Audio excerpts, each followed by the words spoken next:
아이들의 수학 개념을 확장시키는 빅 퀘스천, 중요한 수학 개념을 일깨워 줄 수 있는 몇 가지 문제들이 있는데 그런 것에 대한 얘기를 이어가도록 하겠습니다. 지난 시간에 2분의 1과 3분의 1을 더하는 빅 퀘스천을 다뤘었는데요. 거기를 통해서 다시 한번 복습을 한다면 통분의 개념을 설명해 주기 위해서 에디슨의 1 더하기 1은 1이다라는 우기는 얘기에 대한 이제 토론 과정 같은 것들을 보여드렸습니다. 그 얘기를 좀 이제 재밌게 잘 리드했을 경우에는 통분의 개념, 그리고 그런 통분을 하기 위해서는 최소 공배수가 필요하고, 그걸 하기 위해서는 소인수 분해가 필요하고, 소인수 분해를 하려면 소수와 합성수의 개념을 익혀야 된다. 그래서 그것이 이제 초등학교 고학년에서는 다 정착이 돼야 되는 중요한 수학 개념이 되는 것입니다. 그래서 그 한 번의 얘기를 통해서 그런 개념들이 정립이 될 수 있습니다. 다음에 이제 돌파해야 되는 혹은 수학적 개념을 한 단계 끌어올리는 이야기가 6학년 이제 1학기, 사실은 6학년 1학기, 2학기가 사실은 분수의 나눗셈에 집중되어 있습니다. 그것에 해당하는 빅 퀘스천이라고 얘기할 수 있다면 그게 1 나누기 2분의 1부터 시작하면, 수학에서는 개념을 일깨워 주기 위해서는 조금 명징하게, 명확하게, 아니면 단순하게 개념을 읽어주는 어떤 그 빅 퀘스천이 하나씩 있어야 되는데, 그 빅 퀘스천에 단순화시키는 것에 가장 첩경은 가장 작은 숫자를 선택하는 것이죠. 2분의 1이라는 이제 분수를 가지고 분수 계산을 하는 거예요. 그래서 첫 번째 단계가 1 나누기 2분의 1인 거예요.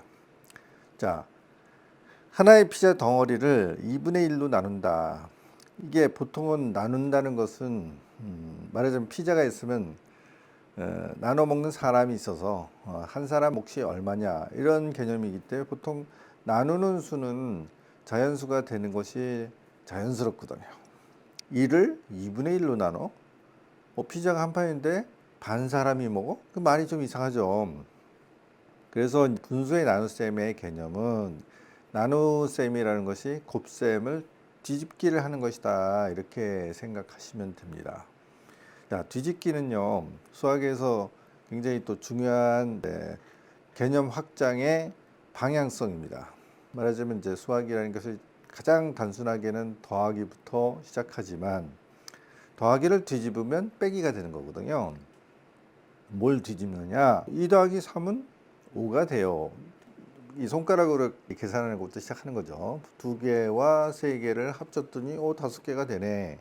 그것이 가장 단순한 개념인데, 뒤집기를 한다는 것은 이런 겁니다.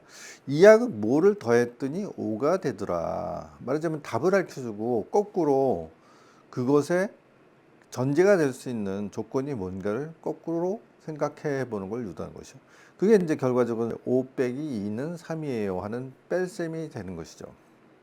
요게 이제 중학교 단계로 넘어가면 3 빼기 5는 뭐야?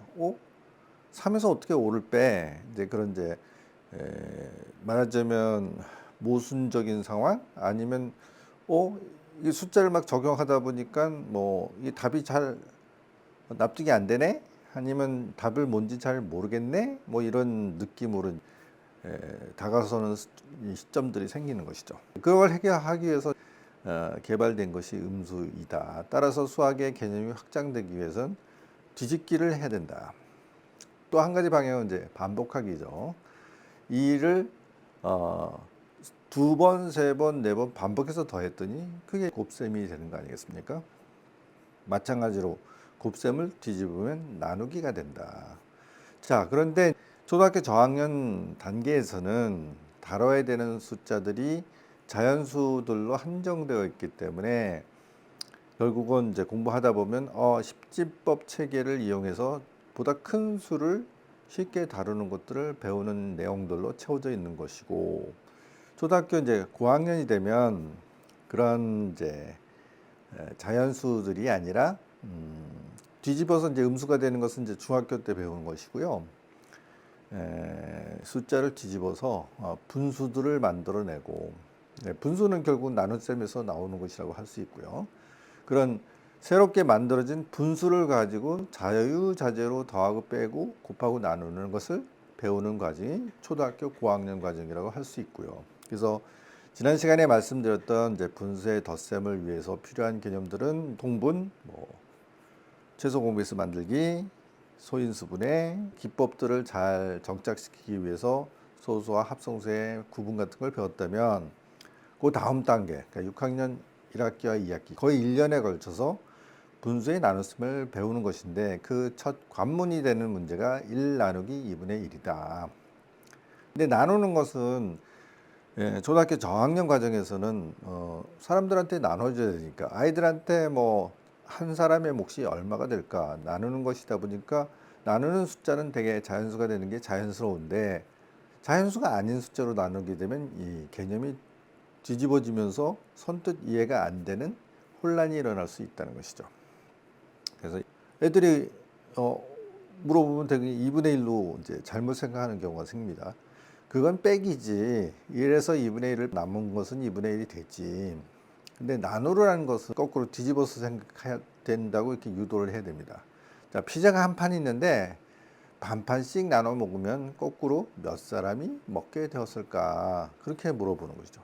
그럼 당연히 두 사람이 먹을 수 있네요. 그래서 1 나누기 2분의 1은 답이 2분의 1이 아니라 2가 된다. 자, 여기서 또 아이들의 이제 그 혼란이 또 있을 수 있어요.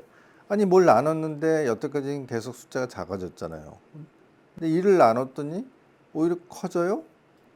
반대 방향으로 가잖아요. 이게 이제 뒤집기를 통해서 개념 확장이 되어 있기 때문에 그럴 수 있다는 거죠. 1보다 작은 숫자로 나누면 원래 숫자가 작아지지 않고 거꾸로 커진다. 그동안 자기가 이제 쭉 익숙해져 있던 나눗셈의 어떤 통상적인 흐름과는 반대 방향에 일으키기 때문에 아이들이 혼란도 일으키고 그 답을 선뜻 받아들이기가 어려운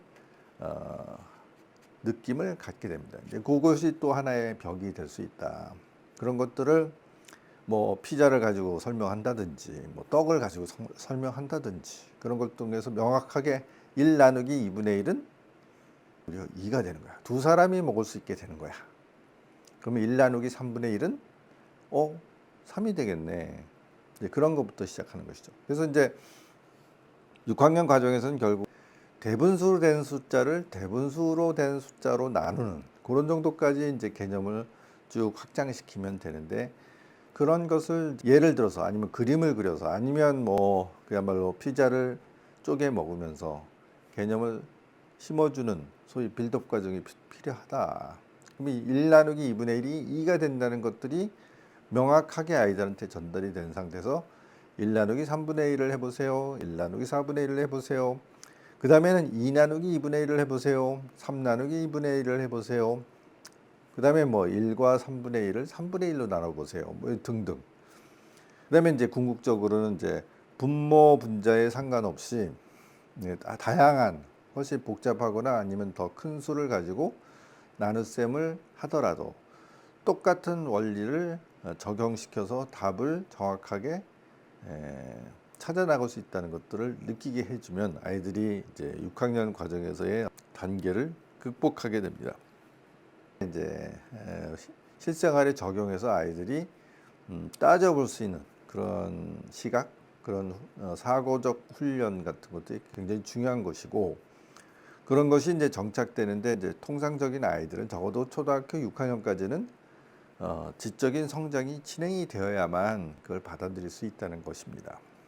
이든의 아이들은 사실은 초등학교 1학년, 2학년, 3학년에도 그런 개념을 뛰어넘어서 쉽게 받아들일 수 있는 잠재력을 가지고 있다 이렇게 우리가 생각할 수가 있고 그런 것들은 제가 강조드리는 5분 미니 퀴즈 대회를 통해서 얘가 그런 것들을 받아들일 수 있을 만한 충분한 지적 성장 혹은 성숙도를 이미 가지고 있구나 하는 것들을 부모님들이 실질적으로 가늠할 수 있습니다.